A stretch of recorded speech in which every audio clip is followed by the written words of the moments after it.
The recent changes to pre-release and pre-release kits have left many Magic the Gathering players wondering, is pre-release still worth it? This video will be a critical review of these changes.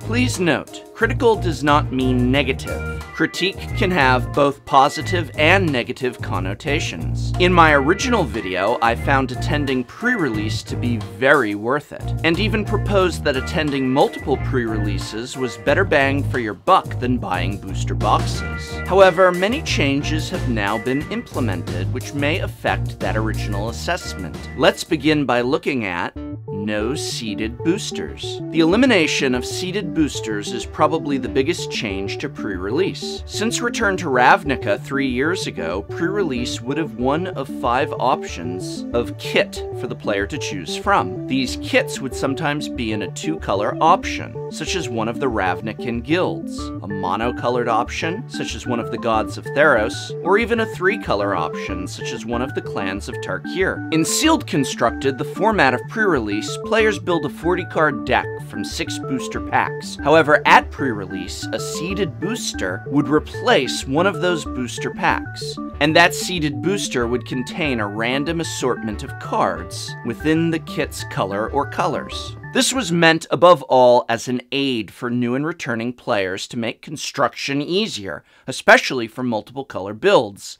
Unfortunately, seeded boosters actually had a lot of negative effects. The biggest problem with seeded boosters was that they tried to force you into a color combination that may not have been supported by your remaining 5 booster packs. So if you selected red, for example, you would receive a seeded booster pack of red cards, but your other 5 packs might not contain any good red components. This would put players in an awkward position, either going for the color or colors that was best from their 5 actual booster packs, or trying to force the seeded color without proper support. This would lead to a very suboptimal experience for that player. Additionally, the seeded booster packs were far from an entirely random assortment.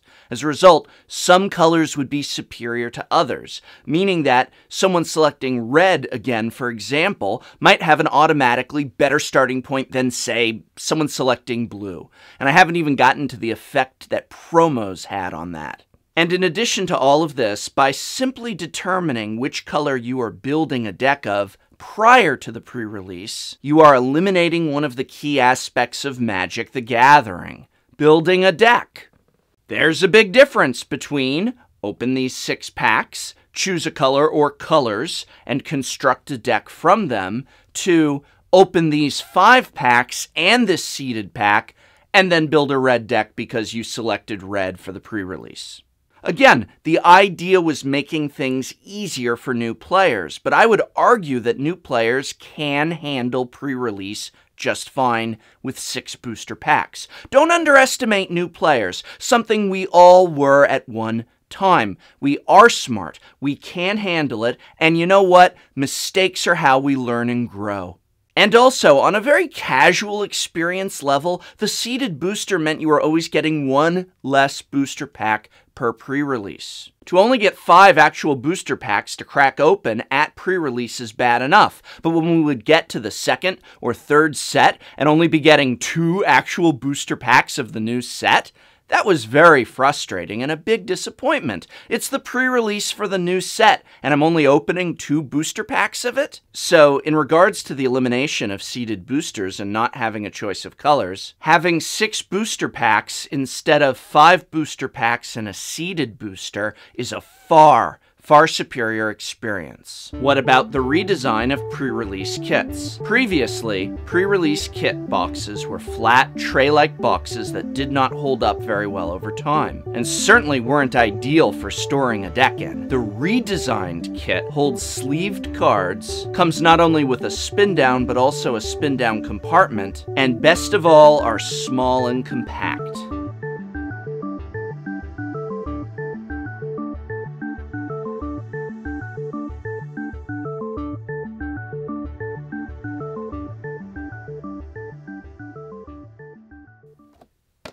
I really like the redesign of pre-release kits, especially if you're someone like me who likes to save his pre-release deck and pre-release pool to continue playing against, in my case, my wife and friends, other people from the card shop. This really encourages and enables that. Over the next couple years, I envision having a drawer filled with these neat, compact pre-release kits from each pre-release so that I can say to my wife, say to my friends, hey, let's do a Battle for Zendikar match against each other. We can pull out our pre-release kits. We can rebuild them from the library. It's just fabulous. And boy, it was really convenient at pre-release, not just for myself, but for a lot of other people, to have everything contained right here as you're moving around in between rounds. It wasn't bulky. It wasn't awkward.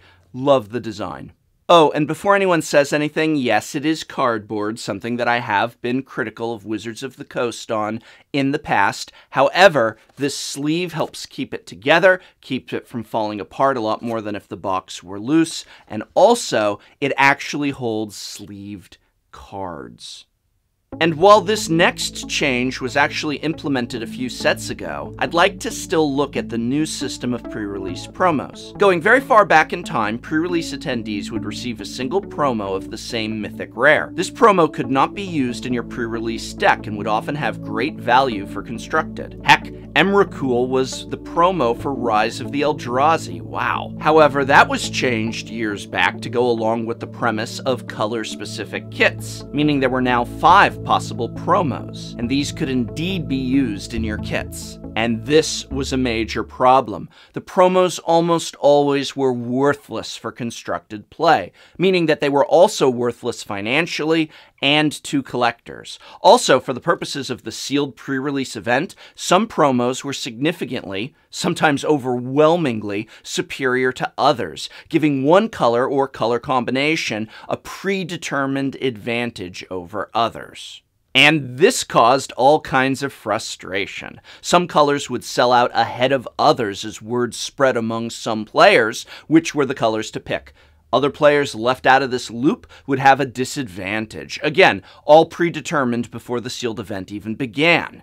But these recent changes to promos, making them simply a random rare or mythic from the current set, in foil, and with a date stamp, is an excellent improvement. Now it is random which promo you shall receive. You will need to determine for yourself whether that promo goes in your deck, goes with your colors, or should be left out. Also, since it can be any rare or mythic from within the set, it can easily be a valuable card for constructed, meaning promos have as much chance as a booster pack to contain cards of value to players and collectors and financiers alike. Even better is that those players, such as myself, that prefer signing up for 6 pre-release events instead of buying a booster box, now are getting 7 random rares and mythics per kit, one of which is a foil promo. It's a great value on all fronts. In a perfect world, would I want these promos to have alternate art? Well, sure, but I understand that since the promo now is a random rare mythic from the entire set, that would mean alternate art for every rare and mythic, and I'm sure that the cost of that is understandably exponential. Final conclusion, the pre-release changes have succeeded in hitting the nail on the head. These pre-release changes have hit the nail on the head. They have seemingly fixed every major problem with pre-release and transformed it from an event that was already worth it into an event that is really, really worth it. Excellent all around. And I would grade the new pre-release experience and the value of attending it as a solid A. But what do you think? Did you attend the Battle for Zendikar pre-release? If so, how would you grade these changes? Let me know in the comments below if you agree or disagree with my critique, and to what degree. And remember, you can't play pre-release at Target or Walmart. So when you spend your money, if it is financially reasonable for you to do so, then try and spend it at your local game store whenever possible. You're supporting your Magic community. And this video, like all of my videos, is brought to you by the generous support of viewers who have donated to me through Patreon. Even donations as small as $1 have enabled me to keep this channel going strong. So thank you.